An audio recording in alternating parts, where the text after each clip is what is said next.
What's happening, everybody? Welcome back to the Bleacher Nation Bears podcast. My name is Patrick Flowers, and I'm joined by Matt Rooney and Luis Medina. Gentlemen, it is a Friday. It is Black Friday, and what a difference a year makes. 1 year ago today, the Bears fired Matt Eberflus. Today, they beat the reigning Super Bowl champions to move to 9-3, take sole possession of the second seed in the NFC, stay on top of the NFC North, and honestly, thoroughly dominate one of the best teams in football for 4 quarters. They bullied them, especially the offensive line. The Bears' offensive line bullied those guys. I'm not sure I've ever heard an announce crew talk about an interior offensive lineman as much as I heard about Kirk Herbstreit talk about Drew Dahlman in this one, and for great reason. He was awesome. They absolutely bullied one of if not the best defensive lines in the NFL. Speaking of the commentary team, am I the only person who felt refreshed today with Herbstreit and Michaels? It was such a refreshing experience for them to not be going out of their way to bash the Bears. It seemed like there was explanation for why things didn't go right.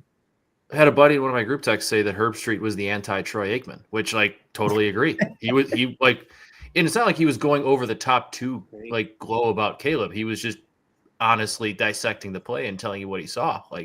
Some of those, I think DJ Moore one time slipped and fell on a route. Luther Burden slipped and fell on a route, which were perfect throws, should have been first downs.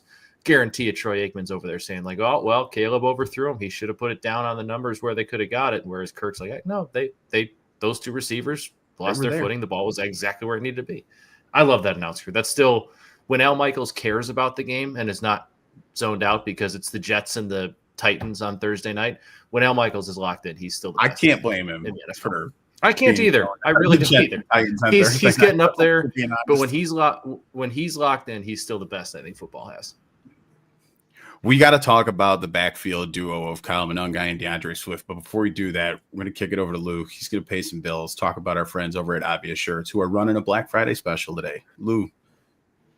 Our friends at Obvious Shirts are running a Black Friday special. You can check it out at obviousshirts.com. I would recommend, if this weather holds up, go up there when you can. If not, thankfully, the internet is here for us. They have a lot of cool stuff. I'm going to do some shopping, a little for myself, a little for others. But go there, obviousshirts.com, corner of Clark and Grace in Wrigleyville. Shop the Black Friday, shop the Bears stuff. Go support our friends at Obvious Shirts because they support us. When you go there, tell them the Bleacher Nation Bears podcast sent you. And happy Thanksgiving to all of you who are still eating your leftovers and enjoying them as much as I enjoyed this Bears game. Because while you were eating leftovers, the Bears were chewing up on that Eagles defensive line. And that was impressive. That's a really good defensive line. And Matt put it perfectly. They bullied them for 60 whole minutes. Chewing up is perfect.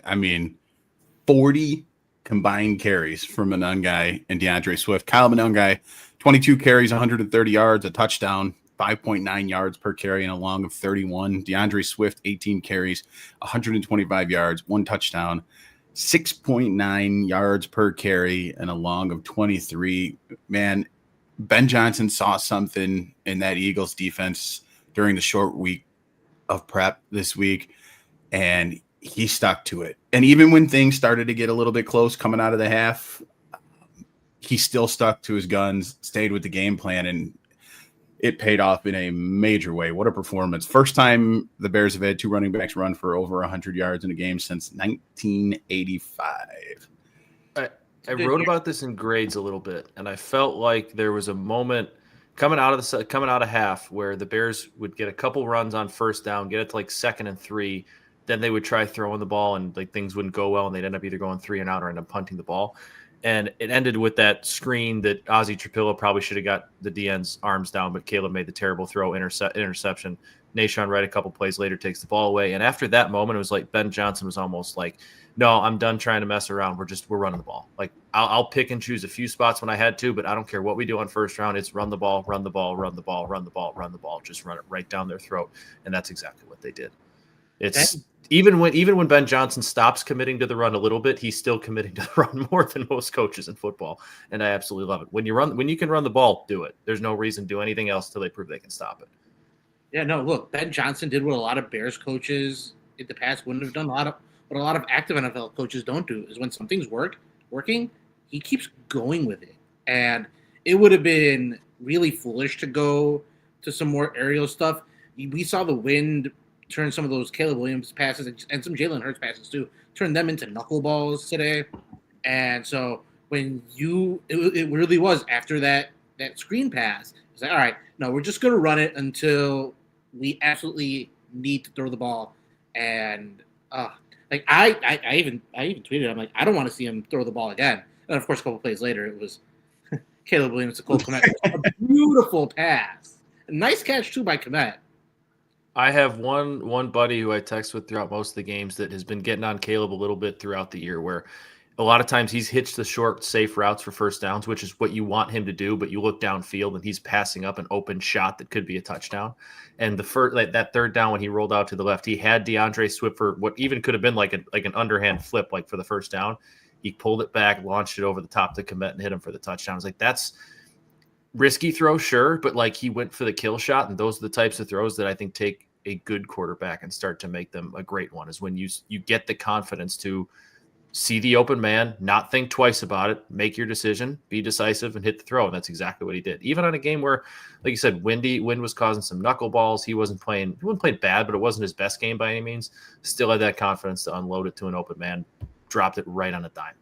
Well, that's the thing about Caleb Williams this year is that I know people are down with the down on him because of the completion percentage, and I get it. The numbers don't look good, but Caleb hits a high percentage of big play throws, and you can't ignore that. Like it makes up for, it doesn't completely make up for it, but it really does make up a lot for the misses when you can make big chunk plays with your arm because you know where you're going with it, and you can hit it enough, and you can hit it often. It's I've seen it compared to some 3-outcome in like what we see in baseball, or even kind of some of the 3-point revolution stuff we see in the NBA and college basketball. Whatever it is, it's working. And, I don't think Caleb's going to be able to fix the accuracy stuff in season. He's definitely not going to fix it in 1 week, but he does enough in so many different other areas to where, hey, let's give him some time to continue developing. Something I know you, Matt, and you, Patrick, have both been, banging the drum for all year long. Give him some time to develop. We finally have a Chicago quarterback with talent.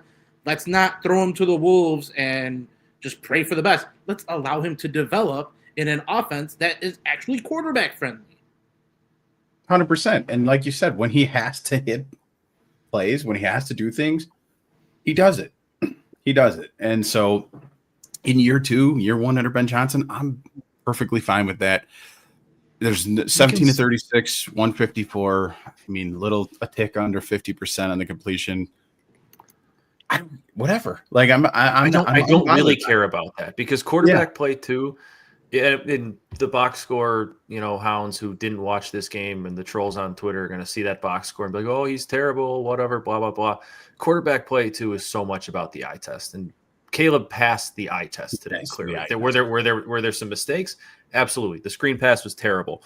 Rome in the front corner of the end zone at the pylon. I know it was his 5th read or whatever, but probably should have had that one. There were a couple he wants to have back, but we've talked about it all year. He doesn't let those mistakes linger into the next play, the next throw. He's really, really good at having a short-term memory and just being on to the next play. And he's making visible progress, right? He's not making a lot of the same mistakes that he was making last year, even week 1, week 2, week 3. We haven't seen bad games like week 1 against the Vikings. And he's managing the offense well. He's playing on time. Does he have some accuracy issues? Still, sure. But like Luis just said, he's not going to correct every single one of his issues in 1 year. You're looking for progress. We've seen a heck of a lot of it so far. The difference for me between Caleb and other quarterbacks that we've seen is that when he throws the deep ball, you feel, based on his decision-making through 2 years of starting, that someone's going to be down there for a play. In the past, we've seen so many quarterbacks do that, and you're just hoping that someone's down there. They're not guessing. Caleb's not guessing. The most encouraging thing for me is he's missing some throws, but the encouraging part is he's making the right decision. Once he gets the accuracy stuff down, I think it was Matt Bowen who pointed out that there's a mechanical thing with his left foot kind of springing open. It reminded me when I was watching it of 90s Kerry Wood and his mechanics, how his arm would fling open because the leg isn't in the right place. Caleb was making the right decisions. He's mechanically a little off right now. Maybe the mini bye will help. Agreed. Mini bye. It's my favorite. Just a reminder to everybody, we are live. It's our first live episode of the season. So anybody tuning in on YouTube right now, feel free to drop a comment in there. Join the discussion. I'm thinking today, being the setting that we're in and a holiday and whatnot, we can lean on some good conversation with the viewers here as a nice change of pace. But before that, Matt, sorry, I gotta. Please do. I like when I'm being like, if I'm wrong, I'm wrong. I'm happy. I've said that several times throughout all of my measured approach.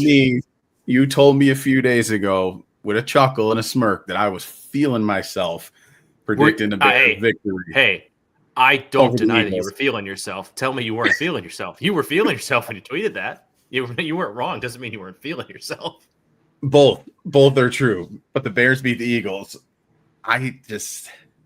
I told you that this was a game that they can win, and this Bears team, ugly as it may be, man, they just keep finding ways to win. It's so damn impressive, and now I only need 2 more wins to not look like an idiot in 5 weeks. I'm more than happy to be proved wrong this way than the way I've been proved wrong the last couple of years when I had them going 12-5. I would much rather be proved wrong. They've already hit the win. They're at 9-3 now, right? Yeah, they've already hit the win total that I projected them to be at in my blog. So I couldn't be more happy to be wrong than I was preseason. I had them at 9-3. I think I literally just said nope ! Under this game. So I was wrong. Hand up. First to admit it. I'm happy to be wrong. I have no problem being that guy. But it's much more fun this way. It's much more fun to be this wrong. I feel you because I'm sweating it out on the other side, making bold predictions and then having to watch it through. I think Patrick, we just found the formula. You're the bold prediction guy. I'm the measured approach guy. We had the roles reversed the last couple of years. This is the formula. I'll take it. Whatever I'll take it. The one thing I don't want to say push back on, but you said found a way to win. Like I feel like the last 5 games were finding ways to win. Yeah, we just won. This was we just won to Philadelphia, and we just won the football game. Hold on, that wasn't finding a way to win. That wasn't miracle field goal or whatever onside kick. Get the ball. Is this back. the game that changes the conversation? I hope so. The narrative. I mean, it should be. But the narrative. Your point was great. Like, yeah, they found a lot of ways to win previously. But this was against the reigning Super Bowl champions. And I don't care what kind of drama that they've got with A.J. Brown internally and whatnot. They're the reigning Super Bowl champ. And A.J. Brown was phenomenal. He was so good. He was 10 receptions, I think like 150 yards, 1 or 2 touchdowns. The 2 touchdowns because he had the one, like the first one, Nashawn Wright was in a great spot for it. And like A.J. Brown just grabbed it. The second one was on that slant. Like he was awesome today. He's so good. They should throw him the ball more. He had, I think, 10 catches. He should have had 20. No, look, I want to get granular here because the Bears did find a way to win today.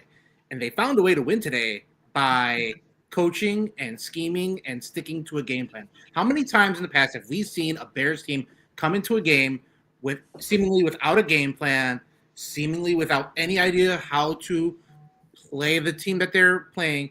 Ben Johnson said something in his opening press conference, and he said it a couple of times along the way about how when he used to scout Belichick and the old Patriots teams, you never knew if they were going to be a team that threw it 50 times or ran it 50 times. The Bears are starting to get like that, where you don't know on any given week, are they going to be a team that's going to have 200-yard rushers, or are they going to have a team where Caleb is going to be airing it out?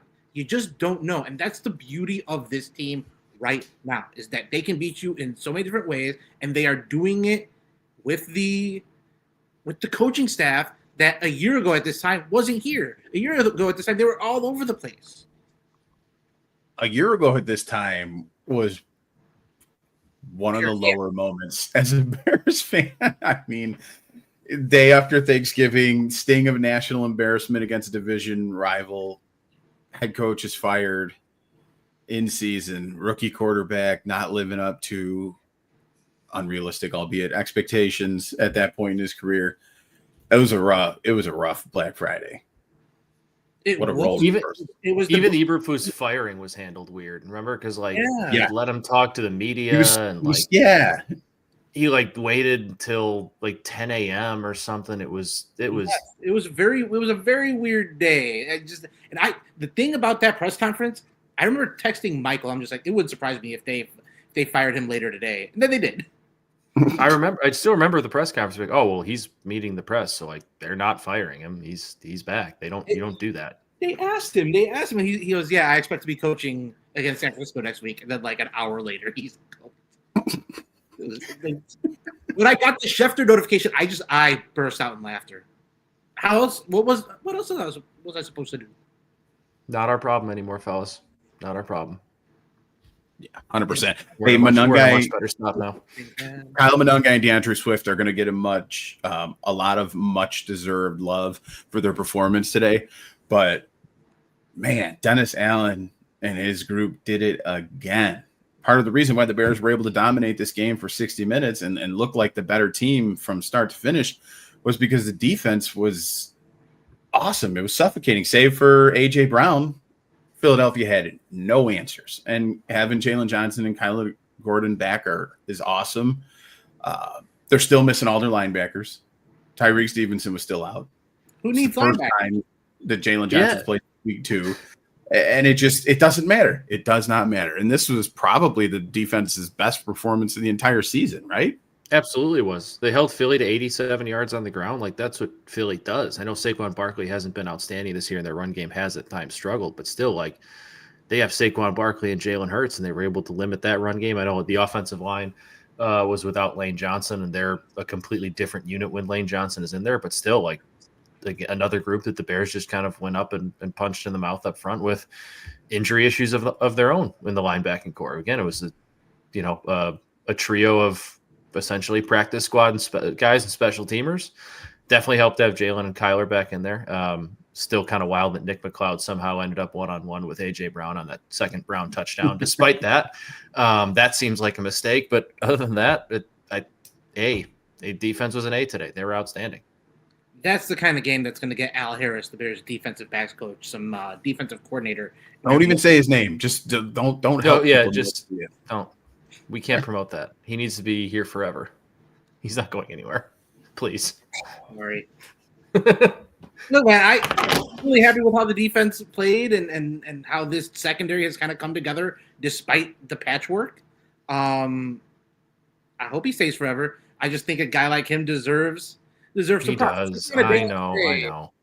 Let's give him some love today because that defense, him, Dennis Allen, the rest of the gang. It's big. It's been a big week for Bears assistants like Dan Rushar coming out of retirement to help build the top 5 offensive line. Like, come on, this is well done by Ben Johnson. Best game of the season, all around. I mean, just thinking about it, the running game, the offense, the balance. Lou, you said you don't know if the Bears are going to throw the ball 30 times, run the ball 30 times. The running backs got 40 carries. Caleb Williams threw the ball 36 times. Pretty even though it looked like it was a run-heavy thing, a run-heavy game plan for him. The defense was spectacular. The offensive dominate time of possession like that. You do whatever you want. Time of possession. This was if anybody who was on the I don't know if the Bears are real train prior to today, get off, switch lines, and get on board. This was a huge game. This was a huge statement victory. Everybody's been begging for a signature win. You got it. I mean, again, I'm not going out here saying they're the best team in the NFC or by any means like that. But like, if you watch this game, if you were worried about them being able to beat good teams or win in the playoffs, that worry should be alleviated because this is the type of game you have to put in if you want to be able to win in the playoffs, especially in NFC that doesn't. The Rams are really, really good. They are the best team in the NFC right now, but everyone else that's going to be in the playoffs is not some boogeyman, really, really good world beater. Like this game can beat anybody else in the NFC. It could beat the Rams as well if they're making mistakes. I would still be terrified of Matthew Stafford and Sean McVay on the road. Don't want to see them. Would hope somebody else can knock them off. But like, this is the type of game that travels when they dominate time possession 39-18 to 20-42. Literally 2/3 of the game, the Chicago Bears had the football. If that's happened recently, I'm sorry, but I don't remember the last time it happened that something like that happened and we saw it was that obvious that something like that happened. They were so good today, and that's the type of game that travels come playoff time. Good defense, running game, play action, good coaching. That's the stuff that Good travels. special teams too. Special teams is good yeah. again. Hey, Carlos Santos has figured out the kickoff rules, so shout out him. and they didn't screw up the onside kick. This is true. I love that they had Rome. I love that they had Rome out there for it. As soon as it's the special teams, it's the defense. That's what Hans team should be. Hans team should be Rome, Loveland, Right. Komet, DJ Moore, Luther Burton, any wide receivers and tight ends. All of them out there. Get them out there. They catch the ball. That's all you need As to soon do. as they lined up, I Catch. had flashbacks to the Cincy game. I was like, oh no. I was out there looking for Daniel Hardy, making sure he wasn't on the field. Oh my. Can't step up, can't trip over the ball if you're not on the field. That's a good point. He wasn't, I don't think. And if he I was, didn't say 92. didn't factor in. That is a very good point. Let's hand out some game balls. Let's Lou, do you it. want to start us off? Ben Johnson gets my game ball. I really wanted to give it to Kevin Byard, but I'm going to give him like a full-on post later this week, if not tomorrow. Ben Johnson is the straw that stirs the drink. He put together this game plan to beat Philly. It was his first game against Vic Fangio, and he pushed Vic Fangio around. He ate Vic Fangio's lunch. I've never seen a Bears offensive coach do that to a defensive wizard like Vic Fangio. So, Ben Johnson, you get the game ball. I'm clearing the floor for Matt and Patrick. That was just too easy for me. As well said. Entire Absolutely. offensive line is mine. I'm taking that before you can. I got to get it. Entire offensive line. There we go. I was going to take an offensive lineman. I don't know. I thought you might have taken the entire offensive line because that's what I'm doing. Oh. I don't care if that's cheating, but that's when one offensive lineman wins a game ball, all of them do. 2 100-yard rushers. I know Caleb took a sack, and there was sometimes there's some pressure on him, but that's going to happen against the Eagles front as good as they are. You get 2 100-yard rushers and I believe 2 touchdowns on the ground. That's the offensive line. That's the Hogs. They took over the ball game. Give it to them. Game ball. 5 game balls. 5 game balls. Oh, Well, you know what? 7 because we're counting 8 because we're counting all 3 tight ends in there too. Oh man, Matt's being generous. I like 8 game balls. Or 8 7 game balls. Durham Smythe probably had a few blocks in there too. Give him he counts as well. He did. I'm giving my game ball to the rookie, Kyle Monangai. DeAndre Swift was awesome today, but Kyle Monangai is so fun to watch, and he's a rookie. So the performance from Swift against his old team, very impressive.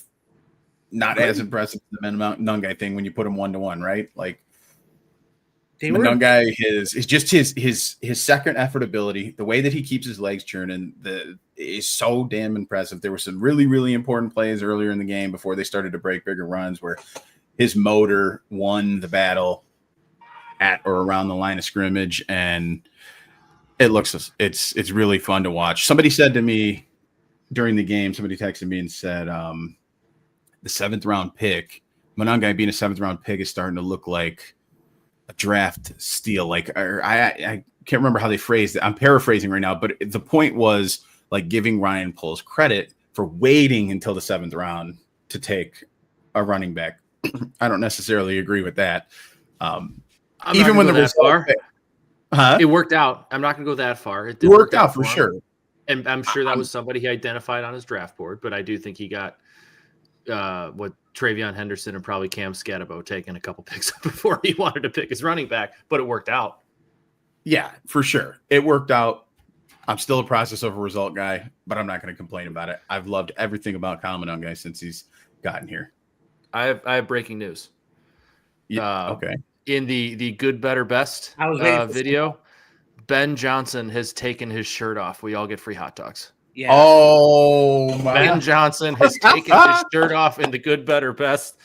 Everybody probably, I don't know, Monday, maybe this weekend, maybe we'll do it Monday. Everybody get ready to go to Wiener Circle for the announcement. Free hot dogs for everybody. So awesome. I still have the Fox broadcast on, and if you were watching live, you saw my eyes pop. That I saw it because they showed it, and I was just like, "Oh wait, I'm still doing the show. Let me focus on this." Free hot dogs. Yes, I remember that. Okay, now I got to go back to what I said earlier. Last Black Friday, Eberflus is canned. We're at the bottom. We're miserable. This Black Friday, we've got Ben Johnson taking his shirt off in his post-game speech in the locker room. The vibes are at an all-time high right now. And free hot dogs for everybody. Love free hot dogs. That is. You know what else I love? I love how DeAndre Swift bounced back from his first drive where he had a chance to turn the corner on Philly's defense, and he instead plowed into a defender. The next play, they were short on fourth down. I was kind of upset about how, I'm like, why would you run right into the defender? And after that moment, DeAndre Swift was just running through and past guys. He made some changes in his running game after that. He saw the way Manungai was running after he spelled him, and he's like, I gotta figure something out. Look, if it needs to be Kyle Manungai getting the ball for DeAndre Swift to be like, okay, fine, I'll get my act together, then so be it. Down for the cause, man. Whatever it takes to win. That's what this Bears team is all about. Whatever it takes. If it means that Deshaun Wright has to take the tush push down himself, if it's Kyle Manungai lighting a fire under DeAndre Swift, if the Bears have to run it 69 times to win a darn game, then dadgummit, win the game that way. It's not 67. God. Killing me, Smalls. All right. Eagles game is in the books. It's a win. 9-3. We got the mini bye coming up. And then we've got the next biggest game of the season on the slate. The Bears are going to Lambeau to take on the Green Bay Packers.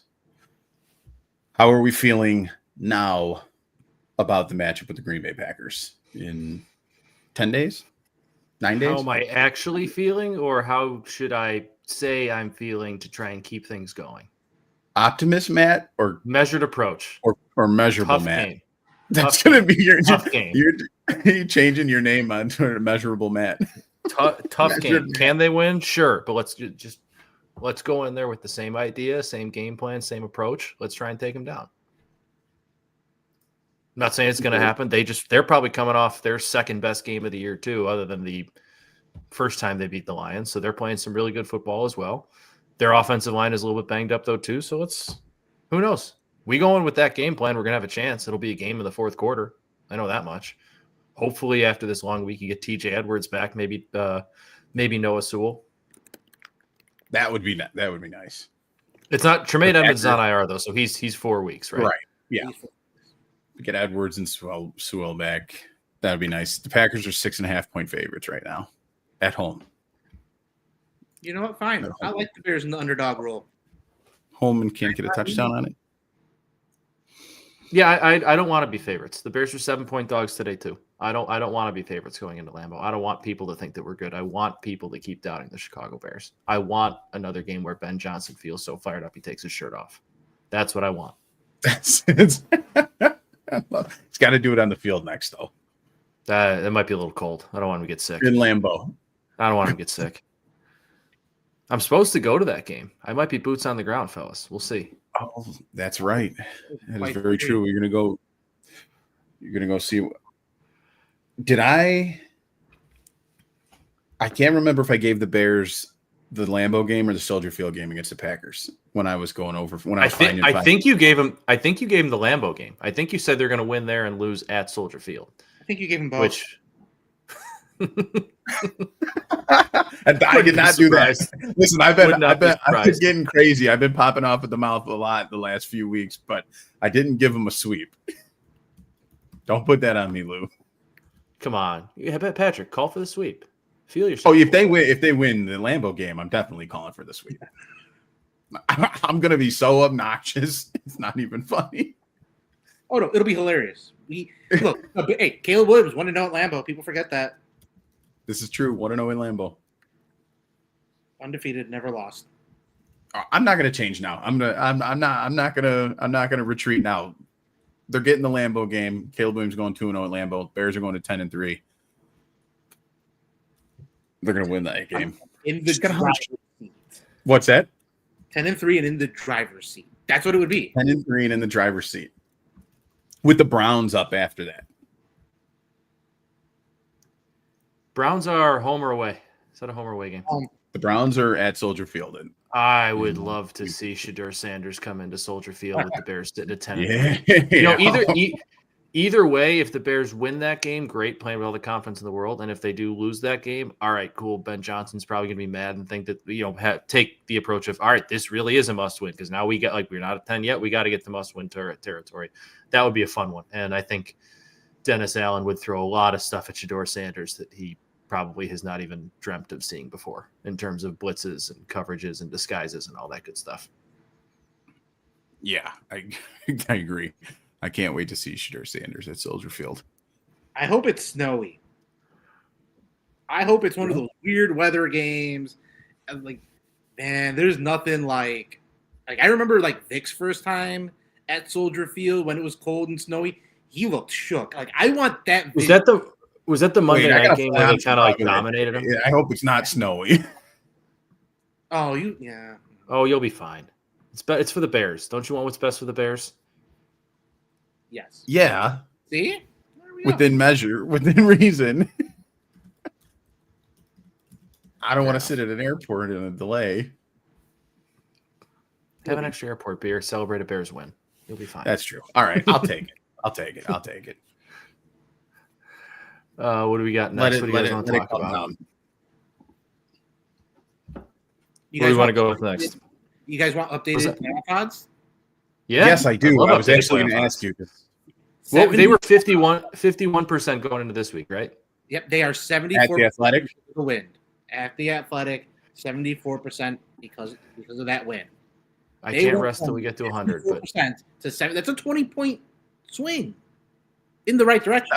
74%, and Matt's over here. I can't rest until we get to 100. Matt, you're becoming insufferable in the opposite direction this season. You have to finish the job. Nothing's over till it's over. Matt's on the. I love it. I love finished. Exactly. You think Ben Johnson's over here celebrating 74%? No. He says we got 3 more wins to go get, 4 more wins. Well, yeah, but we get paid to celebrate the Bears winning. He does. Have I not been celebrating this whole time? I've been happier than a clam this whole time. I'm still saying we're not satisfied till we're at 100%, till it's official, till you see that the check mark, the X, the Y, the Z, whatever it is, and next to the Bears name on the in the hunt, playoff hunt graphics. Not satisfied till we see that. Never satisfied. Not till the goal is accomplished, Patrick. I feel that. You sound like a guy who's supposed to be taking on East St. Louis tomorrow if the snow didn't ruin the plans. That's in coach mode right now, and I can't get him out of it for the life of me. I was locked in. I was in coach mode. I was supposed to be less than 24 I'm trying hours my from now best. on the field playing for a state championship. I'm not right now. That's how my brain's wired. That's just where I'm at. That's where I'm at mentally. Fair enough. Yeah, I had a long day. I was in Bloomington this morning at 11 to around noon. Then as I got there, had some lunch and got a text that, come home, it's canceled. And I was like, well, got to get home so I can do the Bears show because I'm not doing it from here. You texted us earlier about, you're like, man, we got to walk through tonight by the hotel I'm staying at. I'm like, okay. Yeah. And then I saw the story about the IHSA banging the games out, and I was like, I don't think Matt's gonna have that walkthrough anymore. I think we're gonna be good to go here. I was walking into the hotel to check in and got a text in our coaches group text with just the headline "urgent update," and I was like, oh god, this can't be good. This can't be good. And it wasn't good. So nothing is good when the email says urgent. No, not at all. But hey, the Bears won, so I don't really care. I'm in a good mood. If the Bears lost today, I would not be in as good of a mood. Bears won. That's all that matters. We're 9-3. You know who's not 9-3? The Philadelphia Eagles, the Green Bay Packers, the Detroit Lions, and the Minnesota Vikings. None of those teams are 9-3. That is very true. That's there we go, Matt. Come on, I'm bringing it out of you. Those Eagles fans, the Eagles fan. If you guys think I'm bad, those Eagles fans are ruthless. Okay, yeah. That team is to defend. Like, I know they've always been ruthless, but like if you could give an anti-game ball, it's that they were booing Jalen Hurts after the first possession when they didn't score. Like, I get they're not playing great football. They're 8-4 in the defending Super Bowl champions. Like, let's get even Kirk Herbstreit at some point was like, yeah, the Eagles have to figure out a way how to get the crowd behind them and not in front of them. Like, you're at home and you're almost playing on the road because the crowd hates you so much. Yeah, that was wild. Bad. It was bad. But then It ended with "Go Bears" and "Let's Go Caleb" chants. That's what the chants were in the final few minutes there when the Philadelphia faithful, or not so faithful, started to make their way out of the stadium in droves there at the end of the game. It was nice seeing, like, I think it was like the 6-minute mark when they started heading for the exits. That was kind of fun. Bunch of Eagles fans walking up the stairs trying to chug what was left of their beer. That's awesome. Well, at this point, we usually kick it to Lou to take us home and tell us what we're going to be working on this week. But it's Friday. We got the weekend ahead of us and a no Bears game Sunday. So we'll skip that today. I'll encourage everybody to head over to obviousshirts.com or the storefront and go take advantage of their Black Friday sales. Get yourself some awesome Bear swag to celebrate being 9-3. And make sure you pick up one of them Green Bay Suck shirts for next week. Good time to get it. That's a great one. 100%. I'm not going to wear that one to Lambeau. I'd be a little scared of that one. Nah, you shouldn't be. Come on. They won't hurt you. Those people are too nice. It's legitimate Midwest niceness there. Yeah, how would it look if the owner of an NFL franchise assaulted a fan of the opposing That's a good team? point. That's a very good point. You're safe because they're all the owners of the team. That could be the headline on Bleacher Nation, like Packer owner of Green Bay Packers assaults BN Bears writer. Oh, that's awesome. Enjoy the rest rest of your holiday. What? Happy Friday. Happy Friday. Enjoy the rest of your holiday weekend, everybody. Eat well and be safe, and we'll talk to you guys soon.